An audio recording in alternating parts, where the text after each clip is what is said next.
My name is Jamal Guy, and today I will be presenting to you Langston Hughes' poem, The Negro Speaks of Rivers. Langston Hughes was Langston Hughes was born in Joplin, Missouri on February 1st, 1902, to Carrie M. Langston and James N. Hughes. His parents separated soon after his birth, and Hughes was raised mainly by his mother. He attended public school in Kansas and Illinois. Hughes graduated from high school in Cleveland, Ohio in 1920.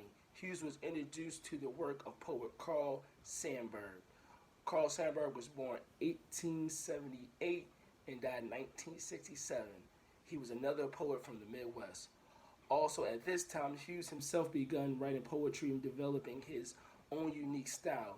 Hughes' poems and writings began to appear in the Brownies book, a publication by W.E.B. Du Bois, and he was starting to focus more on writing for adult readers. The poem "A Negro Speaks of Rivers," which marked this development, appeared in the Crisis magazine in 1928.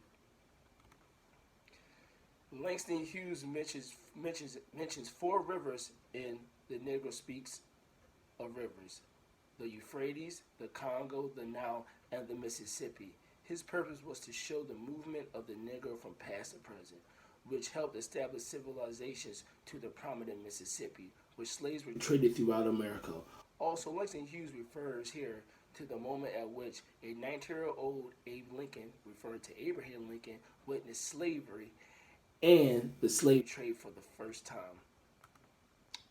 Langston Hughes wrote this poem to show future Negroes the journey of their ancestors, beginning with the cradle of civilization in the Middle East and ending with the references to slavery as seen from the Mississippi River. He traces over 4,000 years of history. Plus, this can be used to see how far we still have to go as African Americans at this present time.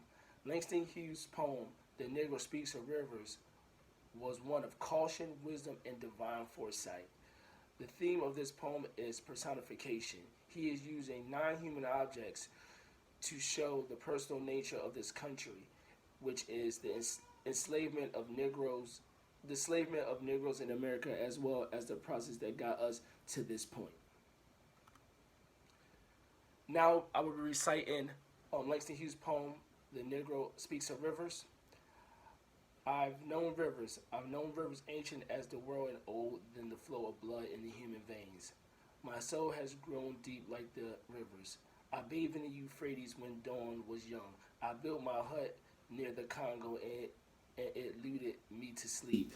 I looked upon the Nile and raised the pyramids above it. I heard the singing of Mississippi when Abe Lincoln went down to New Orleans.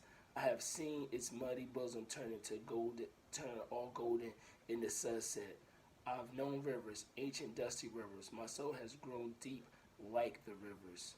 That was Negro Speaks of Rivers by Langston Hughes. I thank you for listening to my presentation today.